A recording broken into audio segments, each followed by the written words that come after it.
wá gbọ́ ohun tí ìràwọ̀ rẹ ń fẹ́ kí o ṣe lọ́jọ́ tòní, kí ọjọ́ tòní lè dára, kí o lè sunwọ̀n, kí o sì lè rí tiẹ̀ ṣe lónìí.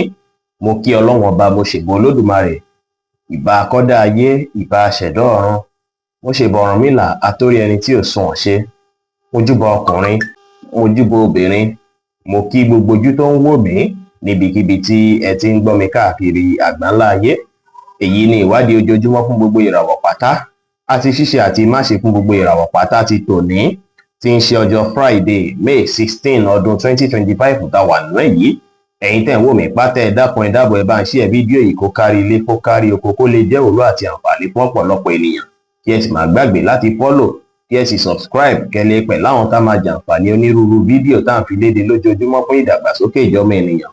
Bẹ́ẹ̀ sì lẹ́yìn tẹ́ fẹ́ ṣèwádìí onírúurú láǹfààní láti kàn sí wa ní WhatsApp 09033897161.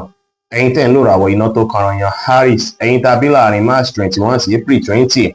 Àwọn èèyàn máa gbóríyìn fún yín fún tẹpámọ́ṣẹ́, tẹ́ bá tẹpámọ́ṣẹ́ dáadáa lénìí ìbáṣepọ̀ tó dánmọ́rán máa wà láàrin ẹ̀yin àti àwọn olólùfẹ́ yín. Bẹ́ẹ̀ sì ni ó dára tí ẹ bá nílò ìrànlọ́wọ́ látọ̀dọ̀ ènìyàn kí ẹ béèrè lọ́jọ́ tòní, látàrí pé àwọn tó rọ̀gbà yín ká wọn á ṣetán láti support yín, láti gbárùkù tì yín lénìí. Ẹ bá àwọn èèyàn sọ̀rọ̀ pẹ̀lú ìfẹ́ lénìí, ẹ bá wọn ṣe pẹ̀lú àwàdà tí ẹ̀rín, kí ẹ sì fi ìgboyà ṣe ohunkóhun lénìí pẹ̀lú.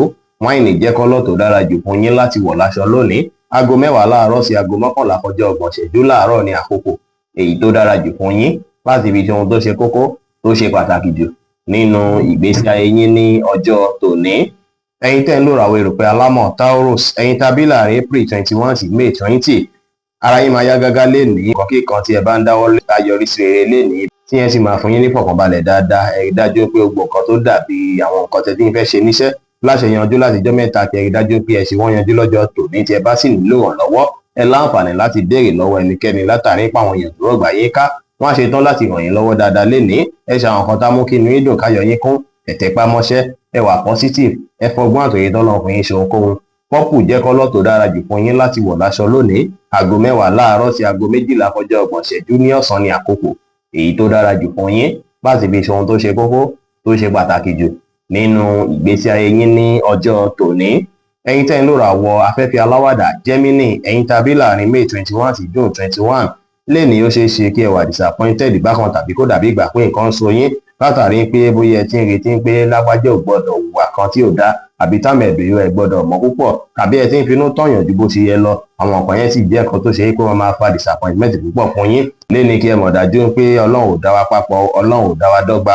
Bí ẹ̀yin bá ṣe ṣe, ẹlòmíì ò lè ṣe gẹ́gẹ́ bí ẹ̀yin ti ṣe ṣe. Ẹ free mind yín lénìí, ẹ má finú tọ̀yàn rárá, ẹ má gbára léèyàn rárá. Ẹ pa àwọn àṣírí kọ̀ọ̀kan tí yín gan mọ́ lọ́jọ́ tòní. Ẹni tó bá sì ti mẹ̀ṣẹ̀ lẹ́ṣẹ̀, ẹ má jẹ́ ó pẹ́ lórí ìkúnlẹ̀ ṣáájú kẹ́ tó foríjì lénìí. Aago 11 kọjá ìṣẹ́jú 15 ní àárọ̀ sí aago 1 kọjá ìṣẹ́jú 15 lọ́sàn-án ní àkókò èyí tó dára jù fún yín láti fi ṣe ohun tó ṣe kókó tó ṣe pàtàkì jù nínú ìgbésí ayé yín lónìí, tí kọ́lọ̀ blue sì jẹ́ kọ́lọ̀ èyí tó dára jù fún yín láti wọ̀ láṣọ ní ọjọ́ tòní.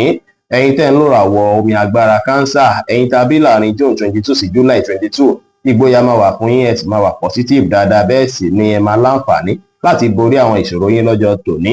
Ọjọ́ tòní dára púpọ̀, ṣùgbọ́n ẹ má ṣe gbéraga, torí tẹ́ bá gbéraga ó ṣeéṣe kó ṣàkóbá fún àwọn kan dáadáa ọjọ́ tòní. Ẹ tẹpá mọ́ṣẹ́ lénìí, kẹ́ ṣe dáadáa sáwọn èèyàn. Ẹ rẹra yín lẹ̀kẹ́ wà determine. Aago 3 ní ọ̀sán sí aago 5 ní ìrọ̀lẹ́ wá jẹ́ àkókò èyí tí ó dára rárá fún yín láti fi ṣe ohun tó ṣe kókó tó ṣe pàtàkì jù nígbésí ayé yín lénìí, látàrí pé àkókò yẹn wà very unlucky fún yín. Ṣùgbọ́n kọ́lọ̀ wáìnì jẹ́ kọ́lọ̀ èyí tó dára jù fún yín láti wọ̀ láṣọ ní ọjọ́ tòní.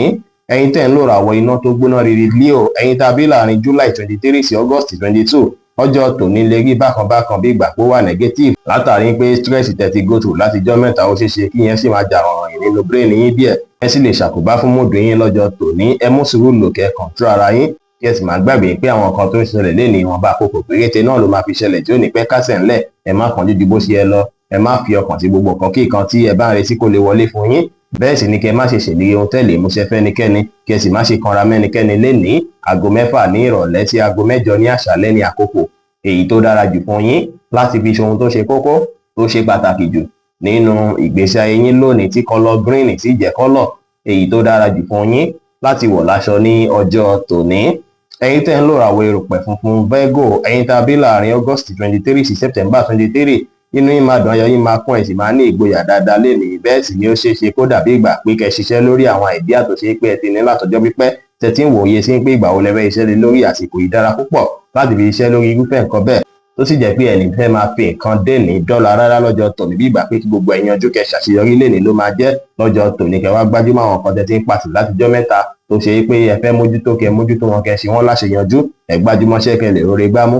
Ẹ ṣe dáadáa sáwọn èèyàn, kẹ́ pa àwọn àṣírí kọ̀ọ̀kan yín mọ́, kẹ́ sì ṣe nǹkan yín létòlétò lénìí pẹ̀lú. Aago 4 ní ìrọ̀lẹ́ sí aago 6 ní ìrọ̀lẹ́ ní àkókò èyí tó dára jù fún yín láti fi ṣe ohun tó ṣe kókó, tó ṣe pàtàkì jù nínú ìgbésí ayé yín lónìí, tí kọ́lọ̀ green sì jẹ́ kọ́lọ̀ èyí tó dára jù fún yín láti wọ̀ láṣọ ní ọjọ́ tòní.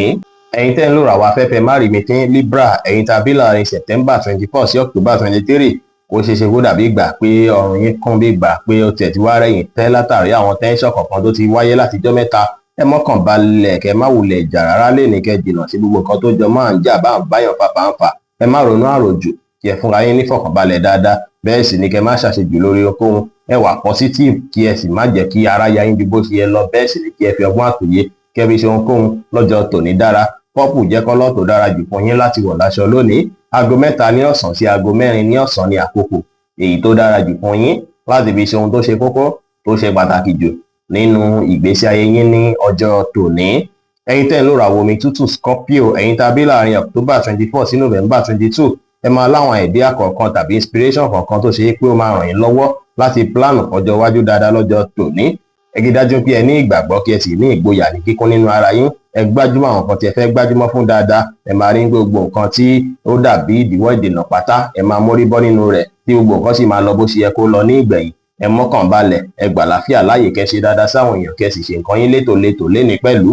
Aago 2 kọjá ìṣẹ́jú 15 lọ́sàn sí aago 4 kù ìṣẹ́jú 10 ní ọ̀sán ní àkókò èyí tó dára jù fún yín láti fi ṣe ohun tó ṣe kókó, tó ṣe pàtàkì jù nínú ìgbésí ayé yín lónìí, tí kọ́lọ̀ cream sì jẹ́ kọ́lọ̀ èyí tó dára jù fún yín láti wọ̀ láṣọ ní ọjọ́ tòní.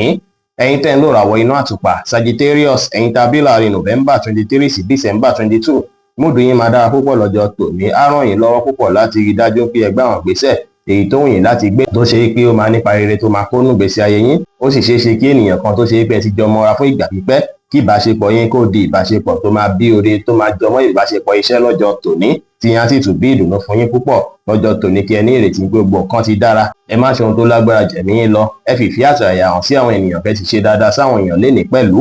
Aago 9 láàárọ̀ sí aago 10 láàárọ̀ ní àkókò èyí tó dára jù fún yín láti fi ṣe ohun tó ṣe kókó, tó ṣe pàtàkì jù nínú ìgbésí ayé yín lónìí, tí kọ́lọ̀ pink sì jẹ́ kọ́lọ̀ èyí tó dára jù fún yín láti wọ̀ láṣọ ní ọjọ́ tòní.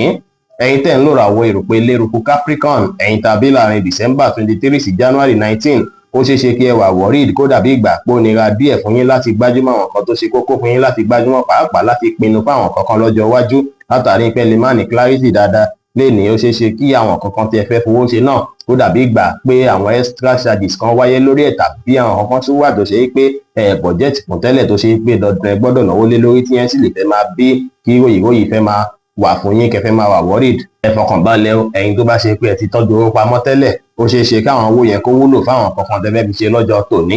Ẹ má sọ̀rọ̀ òdì àbí ọ̀rọ̀ àìtọ́ sí èèyàn. Ẹ gbà láfíà láàyè, kí ẹ rẹra yín lẹ̀. Ẹ má jẹ́ kí ìmọ̀lára yín lágbára jù yín lọ. Aago 5 ní ìrọ̀lẹ́ sí aago 7 ní àṣálẹ́ ní àkókò èyí tó dára jù fún yín láti fi ṣe ohun tó ṣe kókó, tó ṣe pàtàkì jù nínú ìgbésí ayé yín lónìí, tí kọ́lọ̀ pọ́pù sì jẹ́ kọ́lọ̀ èyí tó dára jù fún yín láti wọ̀ láṣọ ní ọjọ́ tòní.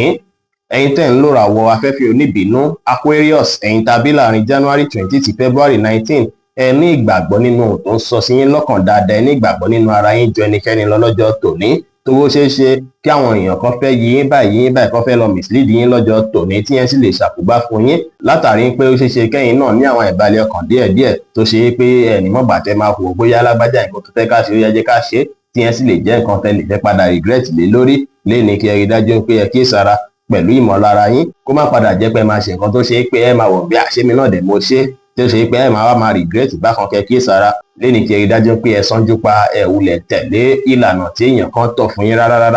Ẹ má dá sọ́rọ̀ tí wọ́n pè yín sí àbẹ́yìí tí ó kàn yín. Ẹ ṣe dáadáa sáwọn èèyàn, kí ẹ sì pàṣírí kọ̀ọ̀kan yín mọ́ pẹ̀lú. Aago 10 láàárọ̀ sí aago 12 kọjá 30 ìṣẹ́jú ní ọ̀sán ní àkókò èyí tó dára jù fún yín láti fi ṣe ohun tó ṣe kókó, tó ṣe pàtàkì jù nínú ìgbésí ayé yín lónìí tí kọ́lọ̀ pink sì jẹ́ kọ́lọ̀ èyí tó dára jù fún yín láti wọ̀ láṣọ ní ọjọ́ tòní.